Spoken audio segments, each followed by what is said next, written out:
noite. Nós vamos dar sequência ao nosso estudo do livro Espírito da Verdade. E a lição de hoje, ela se reporta a um trecho, uma lição do Evangelho segundo o Espiritismo, que é uma das mais importantes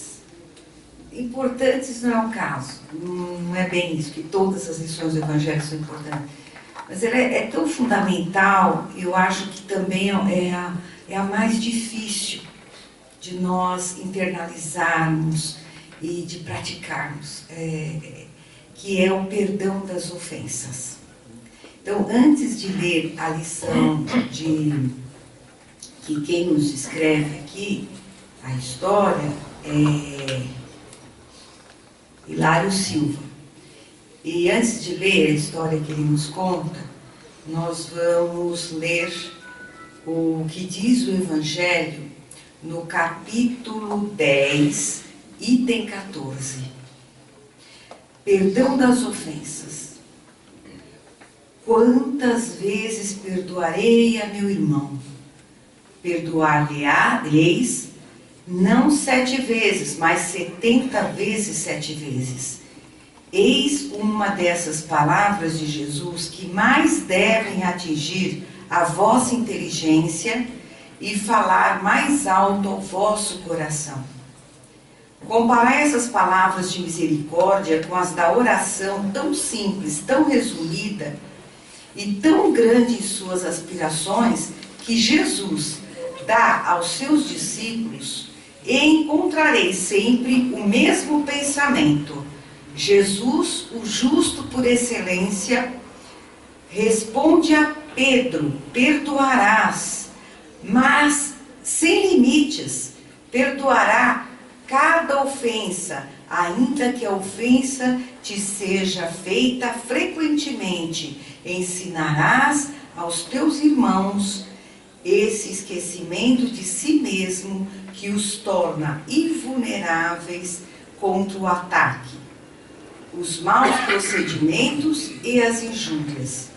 Será brando e humilde de coração, não medindo jamais a tua mansuetude, farás, enfim, o que desejas que o Pai Celestial faça por ti. Não tem ele que te perdoar frequentemente e conta o número de vezes que seu perdão desce para pagar as tuas faltas? Simeão, que é o espírito mentor desta mensagem, ele traduz, ele detalha o que Jesus quis dizer, perdoar não 7 vezes, mas 70 vezes 7 vezes. Ele diz que é perdoar sem limites, qualquer falta. Perdoar no sentido mais amplo que a gente possa conceber. E ele diz mais, que o coração que traz essa boa vontade, ele se torna invulnerável ao mal, porque ele perdoa. E ele fala, afinal de contas, e é importante, a gente sabe disso, mas como é difícil, porque Deus nos perdoa infinitamente. O Pai nos perdoa sempre, sempre. E nós temos dificuldades de perdoar o outro por simples bagatelas às vezes. Nós não aceitamos que o outro erre para conosco. Escutai, pois, essa resposta de Jesus e, como Pedro, aplicai-a a vós mesmos. Perdoai, usai de indulgência, sedes caridosos, generosos, pródigos mesmo de vosso amor. Perdoar é um ato de amor. E a gente fala muito amor, amor, amor, amor de Deus, amor, amor pelas pessoas, Deus nos ama, eu amo a Deus. Mas a gente não para pensar E perdoar é um ato de amor. Dai porque o Senhor vos restituirá. Perdoai porque o Senhor vos perdoará. Abaixai-vos porque o Senhor vos elevará. Humilhai-vos porque o Senhor vos fará sentar à sua direita.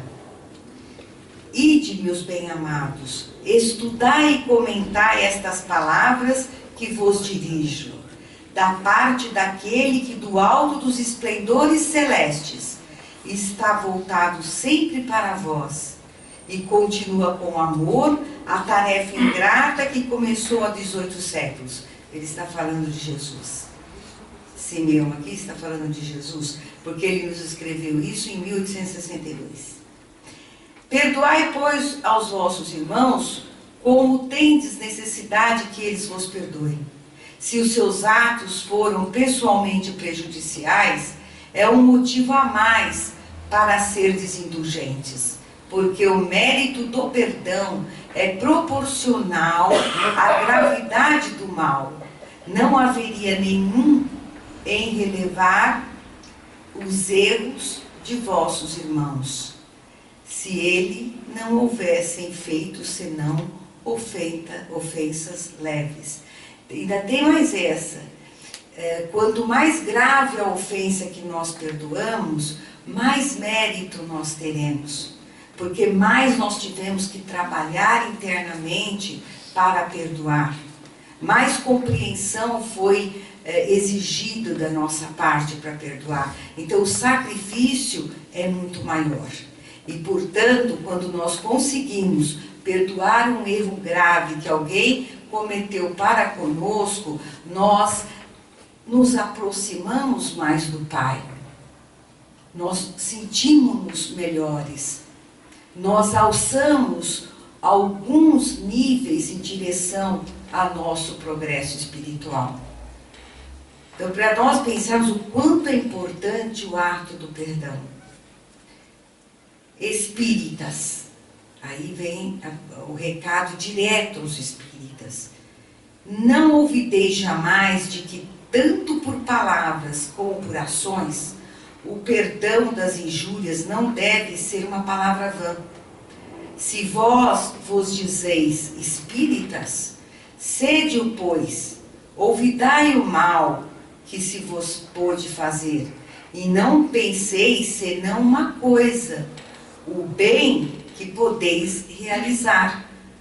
Aquele que entrou neste caminho, dele não deve se afastar, mesmo pelo pensamento, porque sois responsáveis pelos vossos pensamentos, que Deus conhece. Fazei, pois, que eles estejam despojados de todo sentimento de rancor. Deus sabe o que permanece no fundo do coração de cada um. Feliz, pois, aquele que pode, cada noite, adormecer, dizendo: nada tenho contra o meu próximo. Nada tenho contra o meu próximo. E Simeão nos escreve em Bordeaux, 1862. Então, essa lição é de uma profundidade e assim, mas eu já sabia disso, né? Não é a primeira vez que a gente estuda essa lição, a gente lê o Evangelho, a gente conhece essa passagem do Evangelho, que ele diz a Pedro, né? Perdoar não 7 vezes, mas 70 vezes 7 vezes. Mas, tudo bem, até que ponto a gente pratica? Até que ponto a gente avançou, desde que a gente tomou conhecimento dessa lição na nossa vida? Porque é uma atitude, não é fácil. Porque nós ainda somos muito, muito, muito orgulhosos. Nós temos uma necessidade de prevalecer sobre o outro. Né? E é tão instintivo isso. Por que é instintivo? Porque a gente vem de longos e longos séculos. Nosso espírito não está aqui hoje. Nós cultivamos os personalismos durante e todas as existências. Cultivamos a revolta contra aqueles que nos prejudicaram. Vivemos momentos de muita dor, né, que nós atribuímos aos outros. E por conseguinte, nós também causamos muita dor aos outros. A gente vem de muitos preconceitos, de ideias errôneas, de um ranço de sociedades já ultrapassadas, ainda bem, onde nós tínhamos alguns conceitos de honra, de status, de famílias, né? Famílias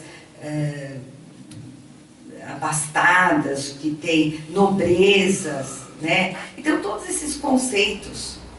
Por outro lado, também a gente chega cheios de revoltas pelas dores que nós passamos, em corpos de escravos, em corpos de trabalhadores do campo, explorados. A gente viveu tudo isso.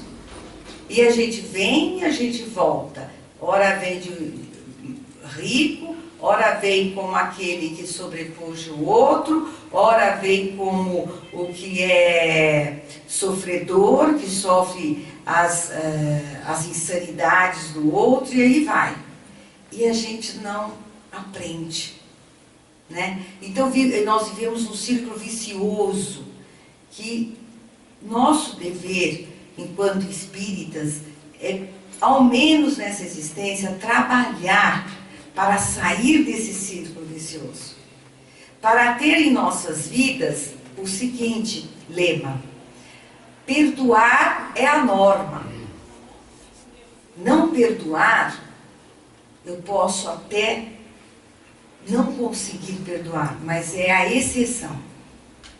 E não como a gente vem vivendo até hoje, onde não perdoar, fazer com que, não, eu defendo os meus pontos de vista, eu defendo a minha honra, eu defendo aquilo que eu acredito, eu defendo a minha família, eu defendo, e em nome dessa defesa, a gente não perdoa um simples pisão no pé.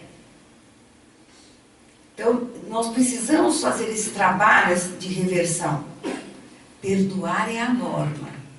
Deve ser o normal para nós. Como nós não somos ainda perfeitos, vamos ter recaídas. Podemos não perdoar, mas a gente tem que trabalhar, né, essa consciência de trabalhar pela paz, perdoando. A gente fala de paz, mas não perdoa. Como que a gente vai poder encontrar um dia a paz? Como nós vamos ter um mundo de paz se nós, né, os organizadores do mundo, nós que formamos esse mundo de relações, não sabemos perdoar? Então, o perdão, ele deve estar intrínseco à nossa sociedade. E nós, cristãos, espíritas, devemos desenvolver essa consciência, né? E passar a ter o perdão como regra na nossa vida. E aí ele conta uma história, Hilário Silva, aqui no livro Espírito da Verdade, para elucidar bem essa lição. É uma história bem cotidiana, mas que pode acontecer, ou já aconteceu algo parecido conosco, certamente alguém vai se identificar em algum momento aqui. E como a gente poderia melhorar tudo isso? O diálogo à noite entre as duas senhoras continuava na copa. Você, minha filha, deve perdoar, esquecer. Lá diz o Evangelho que costumamos ver o argueiro no olho do vizinho sem ver a trave dentro do nosso. Mas, mamãe, foi um insulto. O moço parou à frente da janela, viu as minhas estatuetas e atirou a pedra. E Dona Balbina, senhora espírita de generoso coração, prosseguia falando à filha, Dona Rogéria: ele é um pobre rapaz obsidiado, filha. História. É uma fera solta, isso sim. Mas Dona Margarida, a mãe dele, foi sempre amiga. Isso não vem ao caso. Cada qual é responsável pelos próprios atos. A senhora sabe que ele é maior de idade. Precisamos perdoar para sermos perdoados, falava a mãe. Ser bom é uma coisa, e outra coisa é ser tolo. Darei queixa à polícia, somente não queria fazê-lo sem ouvi-la. Contudo, Fábio e eu estamos decididos. Meu Fábio já anda cansado do volante. Pobre marido, dinheiro, cavalo em caminhão é duro de ganhar. Meu conselho, filha, é desculpar. Desculpar. Mas o prejuízo é de 2.000 cruzeiros, além da injúria. Mesmo assim, o perdão é melhor remédio. Ah, que será do mundo assim, sem corrigenda, sem justiça? Nesse instante, alguém bate à porta. Ambas atendem. O portador comunica: um desastre. O senhor Fábio trompou uma casa e a parede caiu. Mãe e filha correm para o local do acidente, que se encontra entulhado de multidão, e veem a casa acidentada. É justamente a moradia de Dona Margarida, a mãe do rapaz que atirara a pedra. O caminhão, no lance estovado, derrubara uma parede lateral e penetrara a fundo, inutilizando todo o mobiliário da sala de refeições. Apagara-se a luz do quarteirão e as duas, sem que ninguém as reconhecessem, podiam escutar Dona Margarida, que sustentava uma vela acesa diante do guarda de trânsito. Peço-lhe, disse ao fiscal, não abrir processo algum. Não quero reclamações. Mas, Dona Margarida, insistiu o funcionário, a senhora vai ter aqui um prejuízo para mais de 40 contos. Não importa, Deus dará um jeito. Seu Fábio e Dona Rogéria são meus amigos de muito tempo. As duas senhoras, porém, não puderam continuar ouvindo, pois a voz irritada de Fábio elevou-se da multidão e era necessário socorrê-lo, porque o infeliz estava ébrio. Então, é uma história, claro, que uma pequena tragédia que Hilário Silva trouxe, e Hilário Silva ele sempre traz lições reais. Em algum momento aqui aconteceu isso. Né? Ele traz seus livros, que tem alguns livros de sua autoria, e aqui, com certeza, esse fato é real. Agora, veja bem, como nós somos precipitados, e aqui na lição fica claro, porque nós, no caso aqui da Dona Rogéria, é muito comum que nós agimos como ela, né? A gente acha que não é possível, afinal de contas, é injusto o rapaz atirar a pedra, quebrar, trazer prejuízo aos vizinhos, isso não pode acontecer, não é mesmo? E assim a gente vai às vias de fato, porque nós somos, às vezes, na defesa dos nossos direitos, nós podemos estar acarretando um mal ainda maior. nós devemos pensar bem nisso, sabe?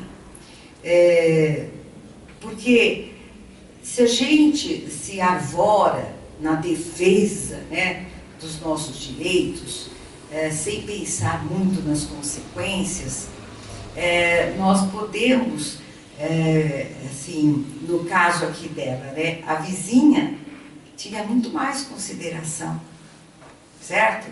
A vizinha tem um prejuízo grande e, no entanto, ela não quis nem dar queixa dos vizinhos.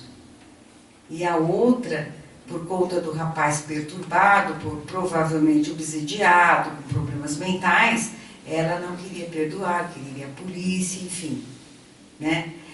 E é um caso corriqueiro, mas quando se trata de perdão, nós devemos ter uma atenção bastante cuidadosa para com a gente mesmo.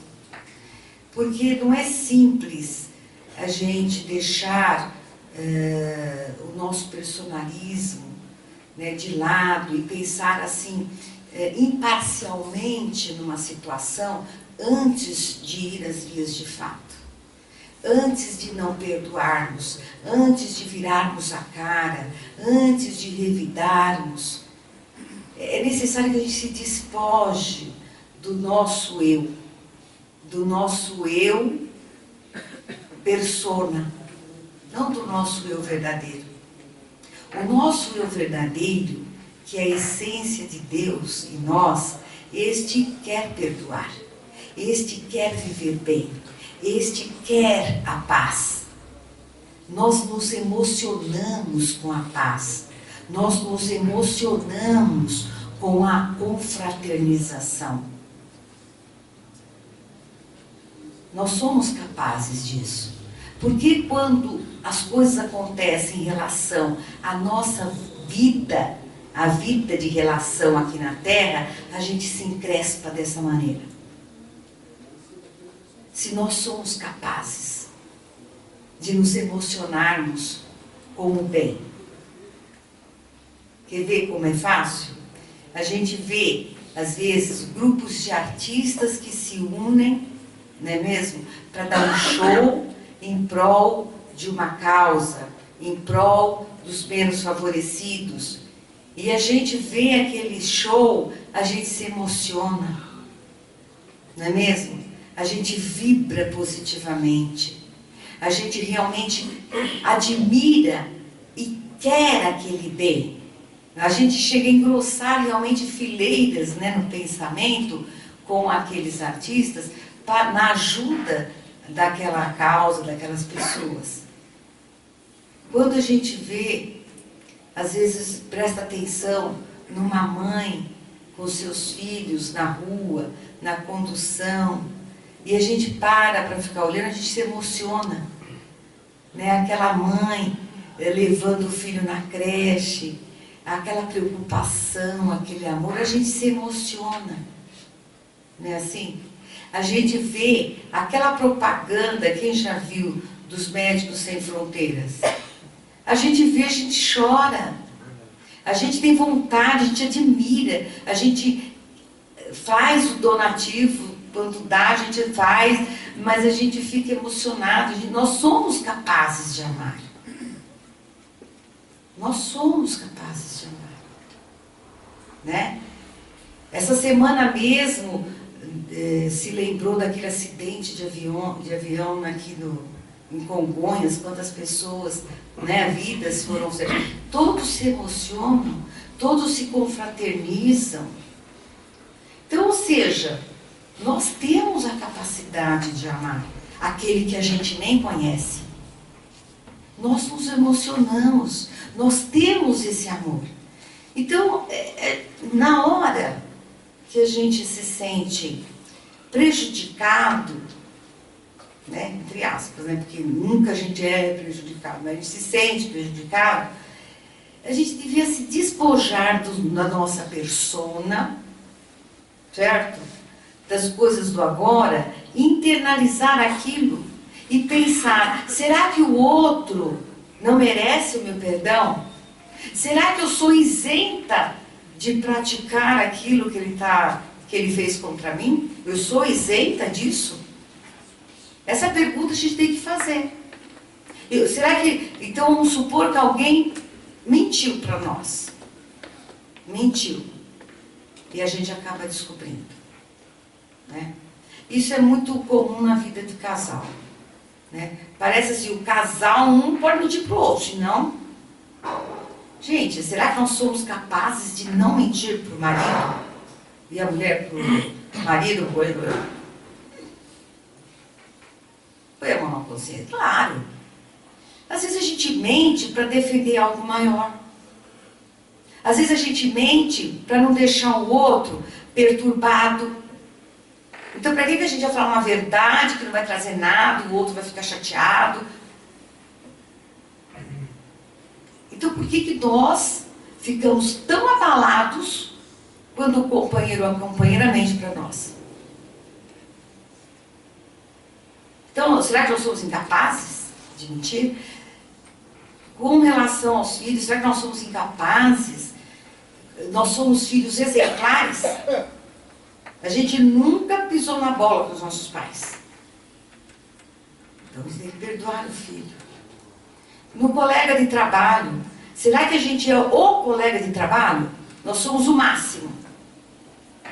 Nunca pensamos mal do colega, nossa, nós somos assim. Aí o colega, né, comete algo que nos atinge, nós nos encrespamos como se não fôssemos jamais capazes de cometer aquilo. Só que quando a gente fala assim, eu não sou capaz de fazer isso, eu tenho que me colocar no lugar do outro. E se eu tivesse naquelas condições dele, passando pelo que ele está passando, entendeu? Usar de empatia. Será que eu não agiria do mesmo modo? Será que eu não estaria propensa às mesmas atitudes ou atitudes semelhantes se eu estivesse na pele dele? É fácil a gente julgar e não perdoar quando a gente se coloca só no eu, só olhando para o ego. E quando eu falo ego, é olhando para o que eu acho que eu sou. Eu sou fulano de tal, RG tal, CPF tal, mulher de fulano, né? Mãe de Beltrana, não sei o quê. Não é isso que conta. Nós somos irmãos em Deus. Será que meu irmão, eu como irmã dele, não sou capaz de errar?